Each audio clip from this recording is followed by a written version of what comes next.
Chers internautes, bienvenue sur notre page Master1.com. Bienvenue dans notre univers de la connaissance, univers du bien-être. Aujourd'hui, nous allons vous balader dans l'univers de l'écriture, l'univers de la lecture. Pour cela, nous avons passé le micro à un excellent écrivain, un expert de la chose, qui va nous parler de l'écriture, qui va nous parler de ses ouvrages et qui va nous parler de son implication sur le terrain, ce qui concerne la lecture et l'écriture. Pour cela, Martine et moi, nous sommes allés à la rencontre d'un homme qui s'appelle Junior Boussin. Il est journaliste, écrivain et CEO de l'agence conseil et marketing La Lecture Je Contribue. Nous sommes allés à son bureau et nous lui avons posé quelques questions auxquelles il a voulu donner des réponses. Je vous prie de nous suivre juste après ce court instant.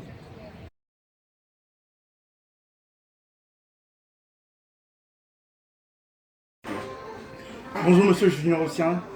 Bonjour, Charles. Merci de nous accorder quelques minutes de votre temps. Nous sommes très occupés de par multiples casquettes et fonctions. Nous sommes journalistes, écrivains et récemment chef d'entreprise. Dites-moi, en tant que jeune, comment arrivez-vous à gérer toutes ces casquettes-là? Bon, il faut dire que c'est de l'organisation, c'est de la responsabilité.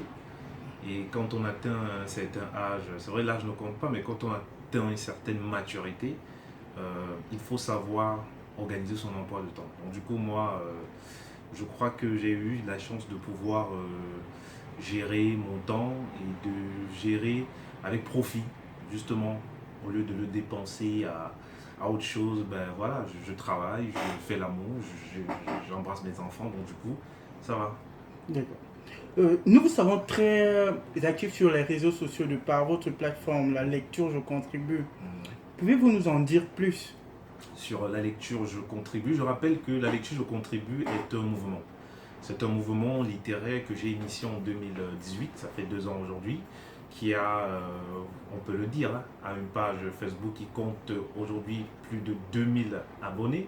2000 abonnés, donc on n'a jamais envoyé d'invitation comme on le ferait dans d'autres pages, ou bien cette page Facebook n'a jamais été sponsorisée. Donc du coup, c'est 2000 personnes qui ont été convaincues par le combat que nous menons.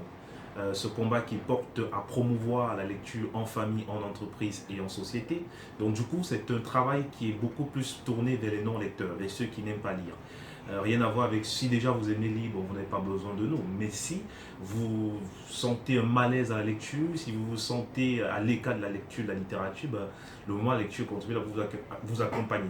De l'autre côté, le mouvement lecture je contribue à évoluer et est arrivé aujourd'hui à créer un média consacré à la littérature africaine et camerounaise en particulier. Il s'agit du site www.lalecturejecontribue.com qui est le tout premier site d'information littéraire en Afrique. On n'en avait jamais eu, donc c'est le tout premier dans lequel au quotidien et en temps réel, vous avez toute l'actualité littéraire qui concerne le continent. Donc du coup, il fallait un média comme ça pour mieux promouvoir la littérature et la lecture sur le continent. Et après cela, nous avons pensé qu'il était également bon d'accompagner des gens, tellement on était sollicité pour des services, etc. Donc du coup, on ne pouvait pas aider des gens dans un cadre qui n'est pas réglementé. Et donc du coup, on a donc créé cette entreprise, cette agence conseil et marketing littéraire, La Lecture Je Contribue, qui, n'est-ce pas, a pour rôle d'accompagner toute la chaîne de la littérature africaine à mieux se positionner sur le continent et pourquoi pas à faire des chiffres. Justement, parlons de lecture, parlons d'écriture, parlons de livres.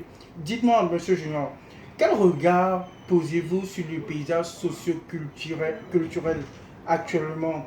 Quelle place donnez-vous aux livres dans ce paysage-là? Vous savez, pour moi, ça a toujours été déplorable, ce que je continue de constater. Et cela pourquoi? Parce que pendant très longtemps, le combat pour amener les gens à lire, c'est beaucoup plus focalisé sur le livre. En fait, on a beaucoup cru que le fait de vulgariser, le fait de trop parler du livre amènera les Africains à aimer lire, ou bien amènera les gens à lire. Ben non, pour moi, la question de la lecture doit aller au-delà du livre. C'est-à-dire qu'il faudrait que l'individu cultive l'habitude de lire un journal, lire un magazine, lire même la notice de son médicament. Voilà le véritable combat que nous menons. Tout ne s'arrête pas. Le livre n'est que un élément très élémentaire dans le combat que nous menons. Et puis le livre ne se limite pas au roman. Et c'était ça aussi un autre problème que nous avons sur le continent, c'est de constater que les nombreux combats qui sont menés autour du livre, autour de la lecture, se cantonnent autour du livre qui est beaucoup plus le roman. On néglige même les livres scientifiques, c'est-à-dire qu'on n'encourage pas une lecture en bibliothèque, universitaire, ça vous n'allez jamais me le voir. On n'encourage pas une lecture de livres au sein des entreprises, ça on n'allait jamais le voir, mais on va parler, et c'est ce qui se fait aujourd'hui, on continue de parler d'une lecture autour du roman, comme si seul le roman faisait la littérature camerounaise. Oh que non, il y a bien plus. D'accord. C'est très édifiant ce que vous nous dites sur le livre, le rôle que peut jouer le livre dans une société.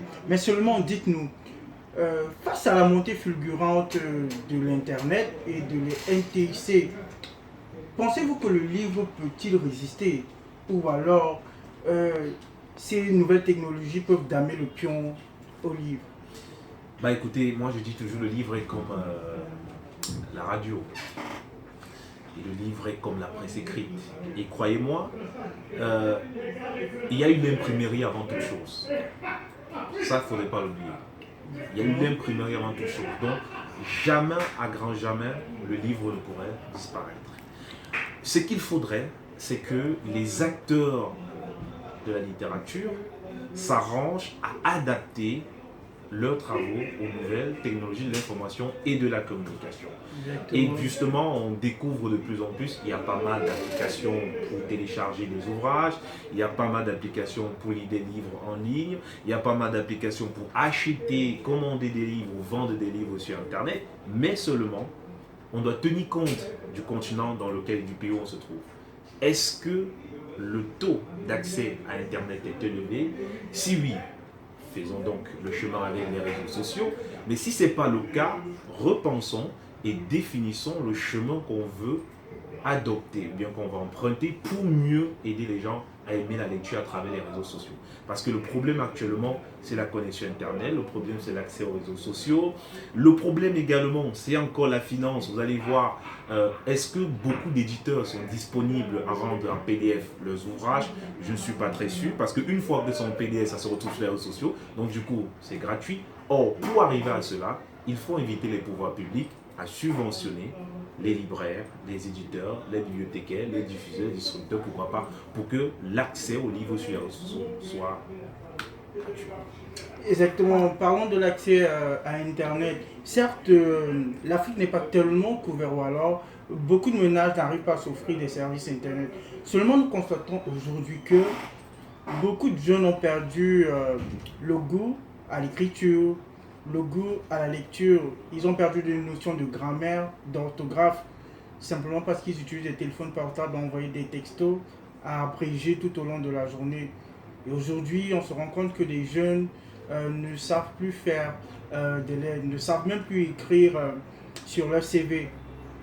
À votre niveau, quel est l'apport que vous avez avec votre plateforme La Lecture Je Contribue pour pouvoir pallier à ce genre de situation, amener les jeunes dans un premier temps à réapprendre à lire et dans un second, pourquoi pas acheter désormais un livre? Alors, vous savez, l'un des gros problèmes en fait que nous avons concernant la littérature, la lecture, c'est la communication autour de la chose. Lorsqu'une chose n'est pas communiquée, lorsqu'on n'en parle pas, elle n'intéresse personne. Et je crois qu'aujourd'hui, grâce au mouvement La Lecture Je Contribue, grâce au site www.lalecturejecontribue.com et grâce à l'agence conseil et marketing littéraire La Lecture Je Contribue, oui, il y a une grosse information et communication autour de la littérature et de la lecture. Du coup, lorsque chaque fois autour de vous, vous entendez parler de quelque chose, ça éveille quand même une sorte de curiosité. Et c'est cette curiosité-là que nous suscitons au quotidien chez les individus en leur disant, écoutez, il n'y a pas que la musique, il n'y a pas que le sport, il n'y a pas que le cinéma, il n'y a pas que la mode, mais il y a également la littérature dans tous ces aspects. Et quand je parle de littérature, Eh bien oui, si vous n'aimez pas les romans et que vous paraissez, ben si vous faites de l'agriculture, documentez-vous en agriculture, lisez des livres qui traitent. Alors, Monsieur Junior Hussin, je tiens à rappeler aux internautes que vous êtes auteur de 2 ouvrages. Le dernier qui est intitulé La banane malaxée et La plume noire de l'encrier. Pouvez-vous nous parler brièvement de ces 2 ouvrages? Alors, La plume noire de l'encrier est un ouvrage publié en 2017 qui traite de la poésie journalistique. C'est un genre que j'ai inventé. Il est question dans cet ouvrage de faire de la poésie, mais une poésie un peu plus objective, une poésie qui est consacrée sur des faits réels, des faits vécus, des faits qui existent et qui peut être vérifiables, des faits qui renseignent sur notre quotidien. C'est purement de l'actualité en tout cas. C'est-à-dire que pour... Parlez-nous de la banane malaxée, votre ouvrage Banane malaxée. D'accord, donc Banane malaxée, c'est un livre, vous voyez, c'est pour moi l'un des livres écrits en prenant le risque qu'il ne soit jamais lu. Pourquoi? Parce que c'est l'un de mes romans qui se consacre beaucoup plus au non-lecteur. Donc Banane malaxée, je n'aime pas beaucoup parler de ce roman-là parce que pour le moment, vous voyez, on n'a même pas encore fait la dédicace et puis j'aime pas beaucoup communiquer autour. Moi, je ne sais pas trop pourquoi, mais je crois quand même que ce que les gens doivent retenir concernant Banane malaxée, ce roman, c'est que c'est l'un des romans qui va aider plusieurs personnes qui n'aiment pas lire à découvrir les bienfaits de la lecture. Comment c'est magnifique. Si vous aimez lire, offrez vos Banane malaxée et donnez-le à quelqu'un qui n'aime pas lire. Vous verrez qu'une fois qu'il va commencer à lire ce livre, il finira par être un accro de la littérature. Vraiment. Où peut-on trouver ces ouvrages actuellement? Alors, à la librairie des Peuples Noirs à Yaoundé, ou ici à Canal 2 International, nous l'avons toujours dans nos bureaux, au cas où quelqu'un voudrait. Donc voilà, vous pouvez trouver Banane malaxée ici à Canal 2 International, ou voilà, dans pas mal de librairies, je ne sais pas trop. Donc vous voyez, je n'ai pas l'information là-dessus parce que mes éditeurs, c'est eux qui gèrent ça. Donc du coup, vous pouvez m'écrire également sur ma page Facebook en tapant tout simplement Junior Hussin ou aller sur la page Facebook La lecture, je contribue et laissez vraiment passer votre commande. Vous aurez le livre qui ne coûte que 3 890 francs CFA. À quand un nouvel ouvrage? Ben voilà, donc très très bientôt puisque je travaille d'ailleurs sur un très bon sujet qui est assez original, je rappelle, qui est assez original, donc je suis en train de travailler là-dessus et j'espère que je suis en train de traiter un thème qui pour moi compte beaucoup, que les gens ne prennent pas conscience de l'acte qu'ils posent le plus souvent, mais croyez-moi, c'est un livre qui pourra révolutionner notre mentalité vis-à-vis de nous les Noirs. Alors, parvenus au terme de cet entretien, Monsieur Junior Hussin, nous vous disons merci de nous avoir accordé un peu de votre temps. Et nous espérons vous rencontrer pour une prochaine fois pour un éventuel entretien.